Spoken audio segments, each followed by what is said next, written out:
Welcome, Black. If you guys like what you see here, make sure you share this with your friends, your family, your enemies. Like, subscribe, and hit that notification button. Let's get into the story.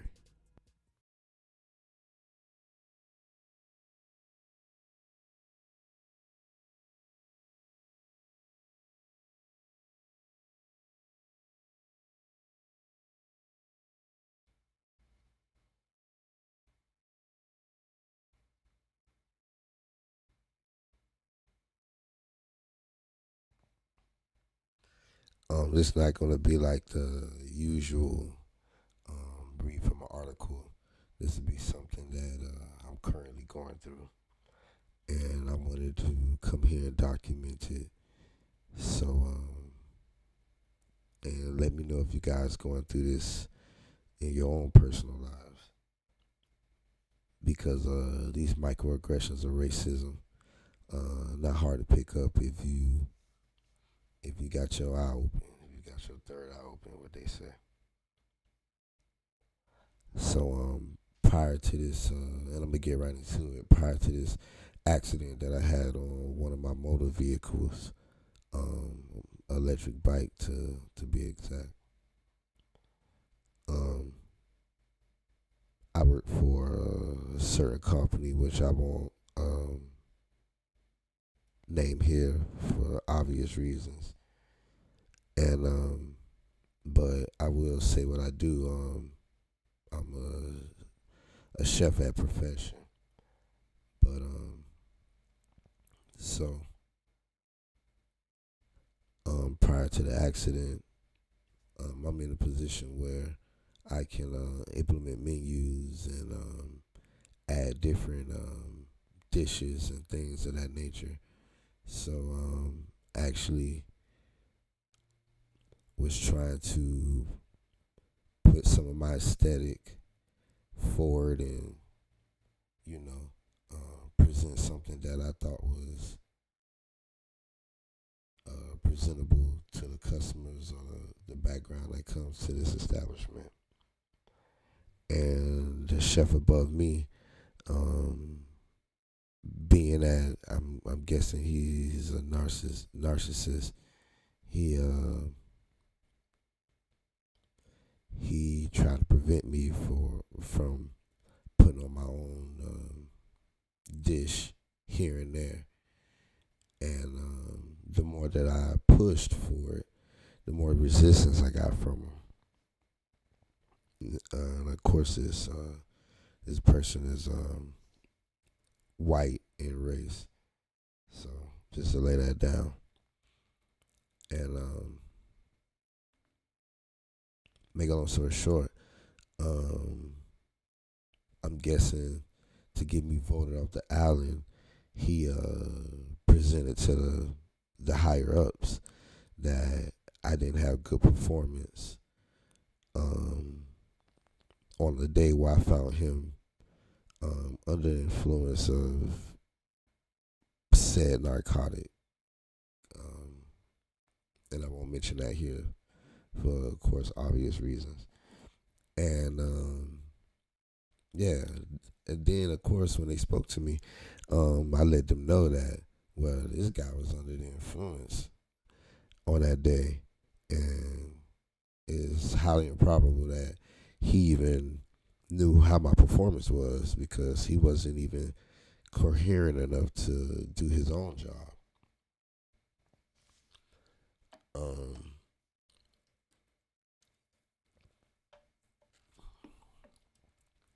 and and that was a little prior before the accident that kind of went down, and then before I got a chance to give a statement to the HR department, I did have almost near death accident on a electric bike. So I'm adding that in just to add context to what's really going on now. And it took me a few months to recover, 2 or 3 months to recover from whatever happened. So I returned to work, and they sent me to a different department, stating that this one manager, who, of course, I told him he was under the influence. This manager reported to them that, of course, I didn't have good performance. So that placed me to work directly with the new um, the new executive employer that they put in position. So obviously, working next to him, he noticed that I didn't really have any performance issues. That obviously it was, of course, this guy was most likely under the influence. I mean, he didn't tell me that, but being that the latter was, oh, I don't know what I'm doing, and once he seen that I knew what I was doing, the only thing he had left to look at was maybe this guy's probably under the influence at work, because what he said is not possible, because this employee knows what he's doing. So that part's not true. So maybe the other part is.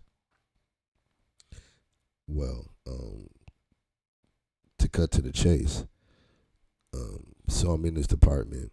I'm doing my thing. It's different. Um, Again, I won't name exactly what it is, because you guys know these people be listening. And just recently, when things slow down for me, I'm noticing little microaggressions.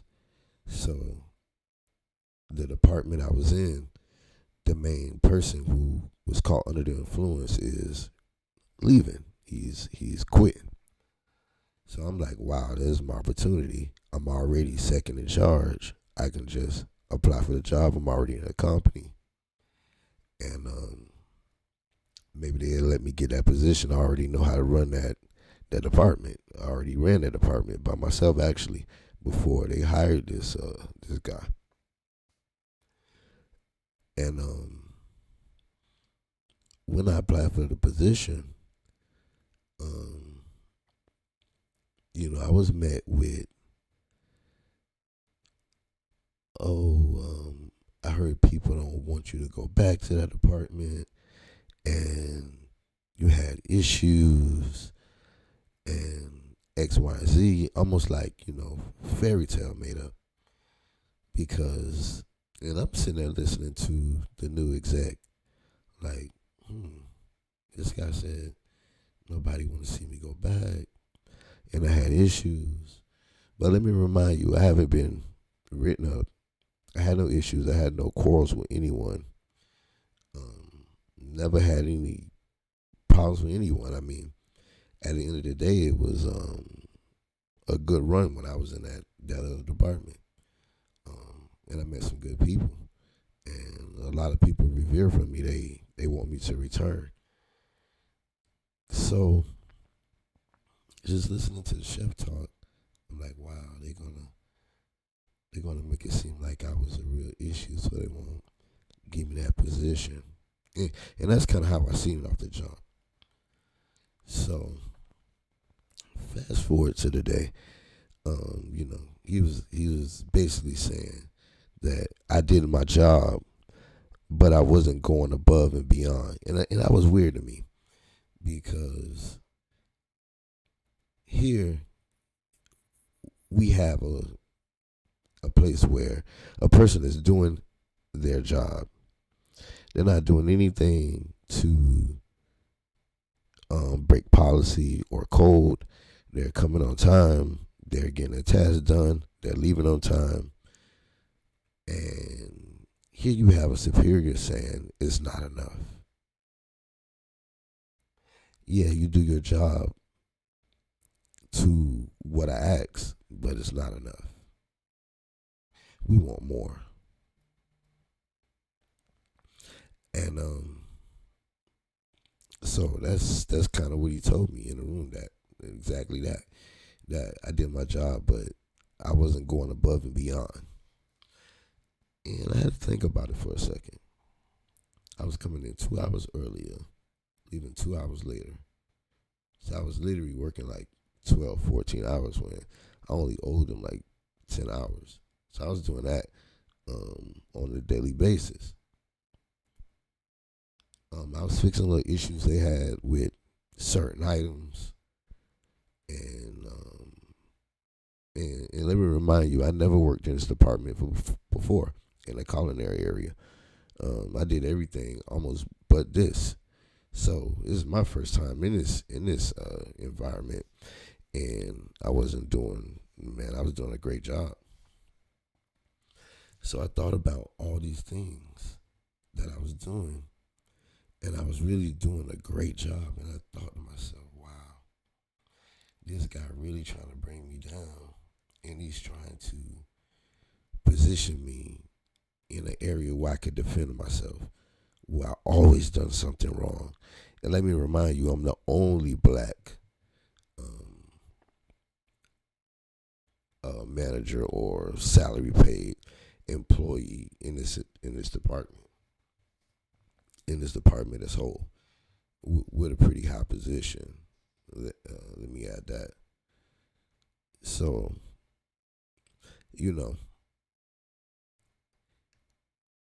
they are using little microaggressions or things that I haven't done to put me in a position to defend myself. And one of them are when I used the restroom the other day, someone gave, someone from my department, they gave another department, we could say bread that was made from the day before. Now the culture is on this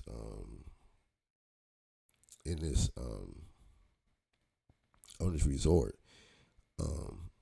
they usually let the bread go through 1 or 2 days. I mean, when you buy bread at home, what happens? You buy bread. That bread will last on your table for like 5 to 6 days. And you will still eat it without an issue. So, to make a long story short, this employee ended up giving somebody on the resort, because we do the bread for everybody on the resort. Somebody on the from a different restaurant, bread from the day before.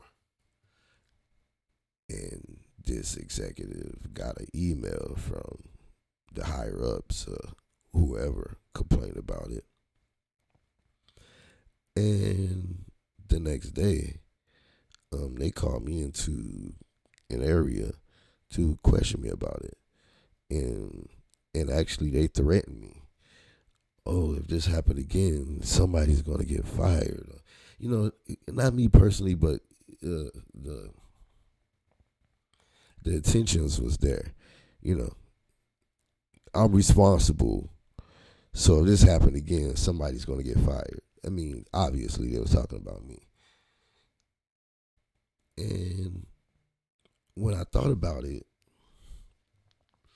not only was I in the bathroom when this situation happened, these guys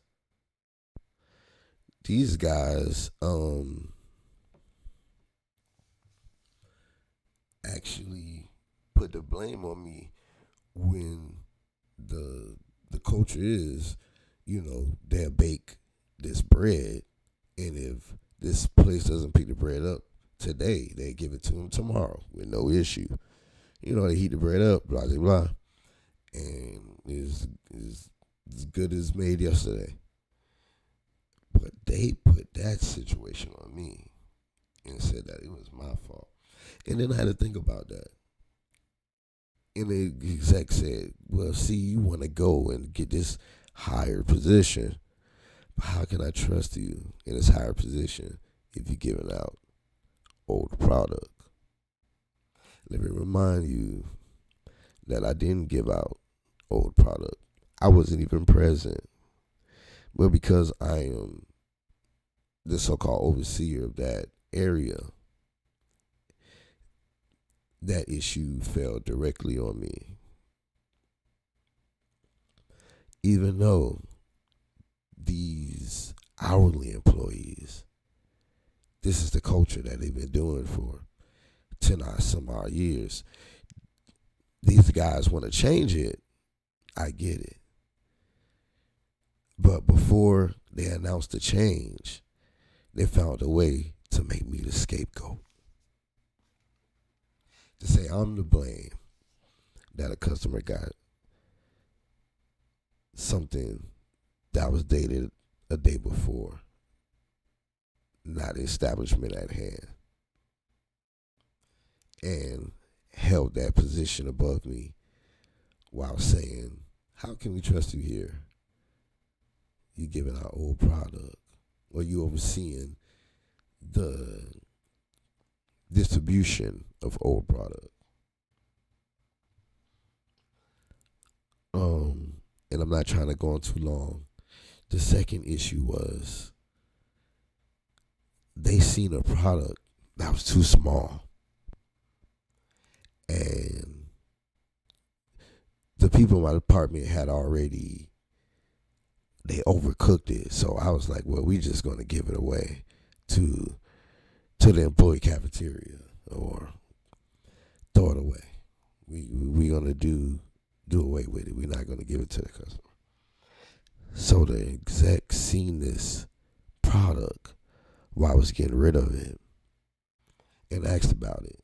And I was like, nah, in the store, the product's good. This one, they kind of overcooked it. So we wasn't going to give it to the customer. But the product upstairs is great. Don't you know that they made me go grab one to show them?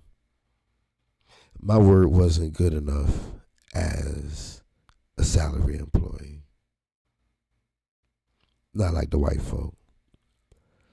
They can say one thing and their word is God. But I said one thing and my word was questioned. Not only was it questioned, it was ridiculed. No. You need to go get us one so we can see. I went to go get him one. Then it was right what he expected. He was like, oh yeah, you was right. After the embarrassment. After, go get it. Go catch it, boy. After that. Okay? And even though that filthy excuse for a human apologize, it doesn't mean anything. An apology means nothing. And the third and last final strike. I'm a little computer savvy, and I get furthermore into myself little by little on this program. And they was looking through scale per se, some digital, and they had blocked every unit, which is like kilograms, grams, ounces, pounds, like that. It had blocked every unit and kept it at kilogram. So, I mean, I figured out the way to go through the units, but I haven't figured out the way to choose a unit. So, I never knew I didn't even know what block mean, to be honest. And the exec, when I approached him and he was kind of like, jeffing around with it, I was like, here, you can do this, and they could go to units, but I don't really have to choose it. He was like, man, it's blocked. You blocked it, but not like a question. Like an answer, like it was a statement. He was telling me that I caused the issue that was making him upset. That it was My fault. And again, I seen it exactly for what it was. I was like, wow, this guy is going to, even though I come in, I'm perfect. I do all my job. My job is perfect. I do my job perfect. And not to sound arrogant, I just look at my mistakes and I make sure I don't make any. And I come through doing the type of job where I can document my pros and my cons. So to make a long story short, this guy was creating an issue. He was creating a problem. If I came in and I was perfect, it didn't matter because he was going to make something up and then say, look, Negro, this is why we can't give you the position, because this problem that we just seen, you created it. It's really my fault because I'm the exec, but no, you created the problem.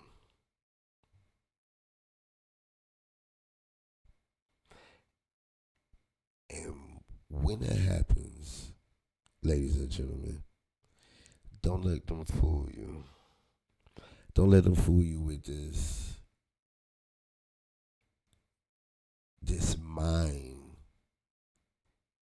mind trickery where they position you to defend yourself.